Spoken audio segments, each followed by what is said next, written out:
Welcome in, ladies and gentlemen, to the Magnolia Fields podcast from the Richard Schwartz and Associates Studios. I'm Tanner Marler, alongside, as always, Cody Blazak.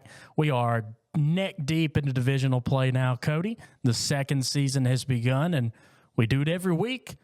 Our Week 6 reactions, jumping straight in. Amory and Tishomingo County. I think your favorite. Tanner, let's see a facial, just a reaction. There it is. There it is.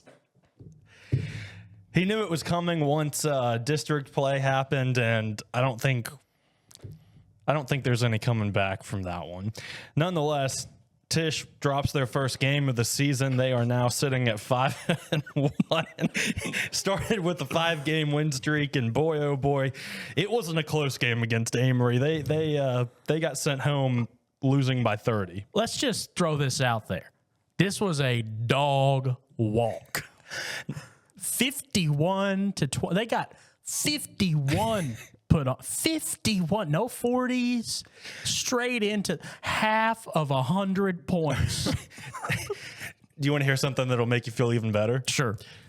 Obviously, Tish County scored 21 in that game. They did. Amory scored 23 in quarter number 2. So not a great week for the Braves. Not great. Not great, Cody. Not great. Fortunately, we're not done talking about them. No. This is our reaction. We're going to talk about them in the last segment because y'all have been asking for it. We're finally going to do it. Tanner was scared, though, so he'll be out of town. We'll talk. Okay. I have a concert to go to. We'll talk about that in the final segment, We though. will. But if you want to hear more about Tish County, Stick around. Stick around. Stick around. But as you said, Amory takes that one 51 to 21. Sticking with 4A and a team that I've been pretty high on all season that continues to just win games. New Albany over Senatobia, 25-19. In this game, New Albany forced 3 fumbles, recovered one of them for a 65-yard touchdown. And truthfully, you look at the score, that's the difference in the ball game. yeah, I mean, turnovers are big, but when you can score on a turnover, that's even bigger. And I mean, golly, we've talked about him in basketball, we've talked about him in football, but he just continues to impress. Braden Shettles has really been something special this year. Yeah, and you know, you look at the numbers and you stack it up against other quarterbacks in the state, and they're not just eye-popping. But you look at how that coincides with the team's record, and the leader of the team is putting games in the right column. They put another one in the right column, 25-19. I really think this New Albany team has got what it takes to make a deeper run and go challenge somebody like a Louisville, like a Houston, deeper in the playoffs. Do I think they're going to win the state title? No, not really. But I think they could really open some eyes and do some impressive things in the postseason, and that looks to be where they're headed. Team you're rooting for. Team I'm rooting for. It's been fun to watch them perform this season, and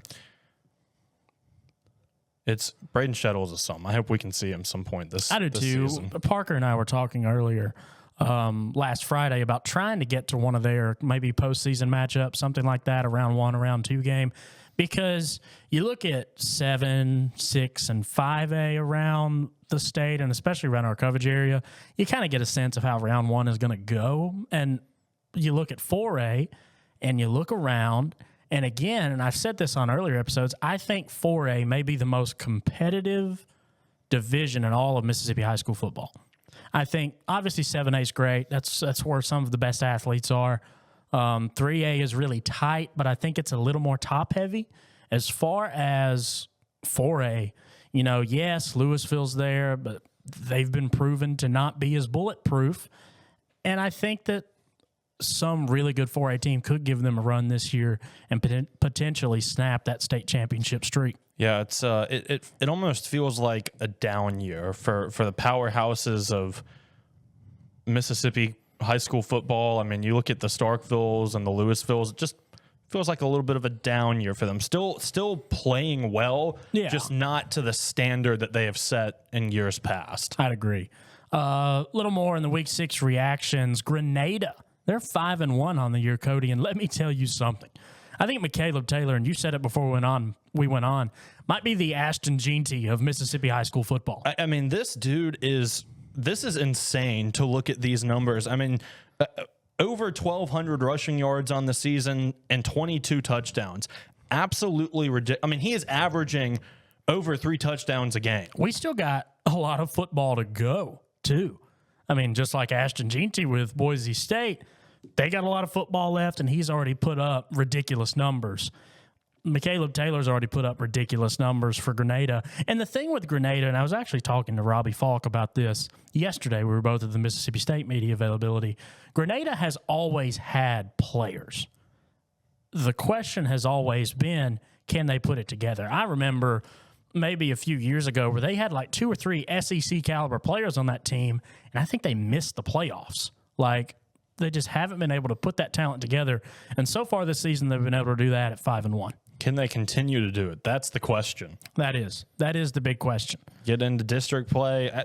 Like we said, those wins early in the season, non-district, they're good, but they really don't matter when it comes down to everything. They don't. On into our Game of the Week reaction. We were live from Choctaw County for this matchup. The Chargers of Choctaw County take it to the East Webster Wolverines 49-21. In that game, Cooper Stidham, 11 for 23, 125 yards, 2 touchdowns, and 1 interception. And even that stat line, I think, is a little bit misleading. Yeah, I would have to agree. One of those touchdowns in the air, one on the ground. At half, they had a freshman come in and cross Avent, who at half I think was 3 for 4 and had 35 yards. And he finished the game 3 for 6, didn't get a whole lot of playing time. But at that time, he had more passing yards than Cooper Stidham did. Yeah. And you see 125 passing yards. A lot of that was in garbage time in the fourth quarter. It was. And you look at Avent and you think about the pedigree that's there. Older brother plays baseball at Mississippi State.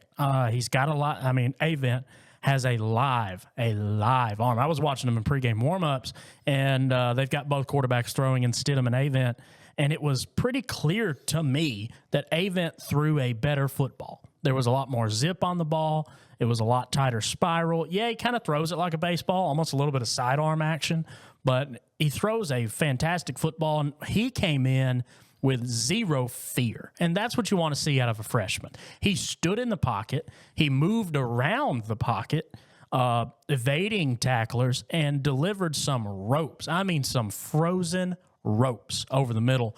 I think East Webster has got themselves a quarterback for the future in Cross Avent. The question is, do you let him get run in now, or do you roll with the veteran and Stidham for the rest of the year? And maybe next season, too. Stidham only a junior. Yeah. So when is enough? When do you put, like you said, Avent was fun to watch. Yeah. Kid could throw the ball, and I mean, he looks like a freshman. Well, he was able to fit it into some pretty tight windows, too. I mean, the 3 completions we saw, we both kind of looked at each other and was like, did a freshman really just make that throw and get it through that window? And like you said, a quarterback for the future. The question is, when is it his time? The question is, when is the future, I think. Yeah. So for Avent, that'll be an interesting storyline to follow through as they get into divisional play. But Choctaw County and Caleb Cunningham, as good as promised. Oh, my goodness. Tell me, and look, we watched another really good 3A team the week before. And captained by Kamario Taylor, he made pretty much nearly all the plays for that team. For Choctaw County, I thought they had 3 or 4 playmakers, guys that can just go. Caleb Cunningham, obviously, the quarterback, KJ Court, and then the running back in Miller. I think the 3 of those guys are as good of a trio in MHSAA, and they're in 3A. And they're fun to watch. They are. KJ Cork, a little wild with the wild throws. At times. A little wild had some issues with just throwing it. I get it, though. You think you can just throw it up, and when you have a guy like Caleb Cunningham, I understand throwing it up, see if he can go up and get it. But sometimes it doesn't work out, and that's what forced him to have a couple of interceptions that night. Yeah. So maybe in the future, don't rely on him as much, especially considering the fact that this is his last year in high school. But Otherwise, when he's not just hoping that Caleb Cunningham is going to come down with some wild ball, he looked really solid. And I think Cork is more dangerous than anything with his legs. And I think as good as Caleb Cunningham is, I think the Choctaw County run game may be more dangerous in the pass game, because you look at the guys they've got up front, and I looked at those senior offensive linemen who at times looked a little outsized up front against East Webster.